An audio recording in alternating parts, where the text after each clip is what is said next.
To construct a 90% confidence interval for proportions, the first step is to find your p-hat. P-hat is 0.75. 75% feel that education is one of the top issues. Now, the second step is to find Q prime. Sorry, P prime and Q prime. Q prime is 1 minus P prime. So that's 1 minus 0.75, which is 0.25.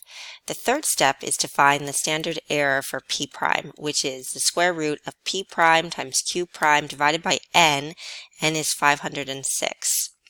So that's going to be 0.75 times 0.25 divided by 506, and then take the square root.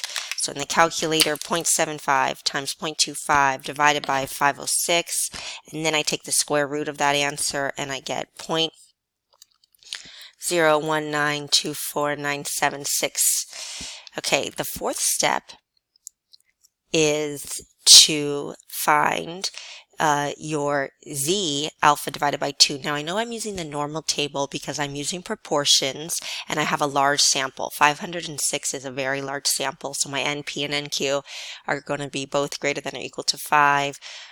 We assume that it's a normal distribution. The samples were taken randomly and independently.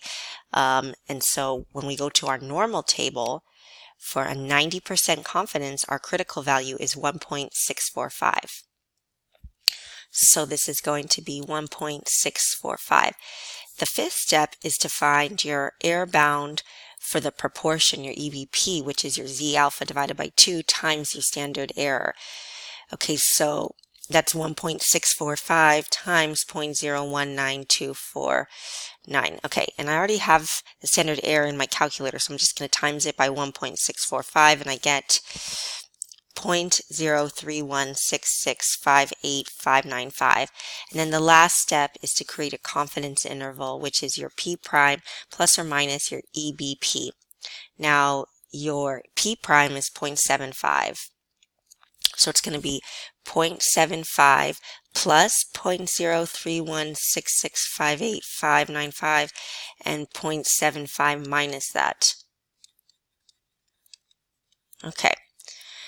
So I'm going to just store this as x in my calculator. So I do 0.75 plus x, that gives me my upper bound 0.7816658595, and my lower bound, which is 0.71833,414. If you're rounding to, let's say, 4 decimal places, it depends on what the problem's asking for, but that would be 0.7183, 0.7817.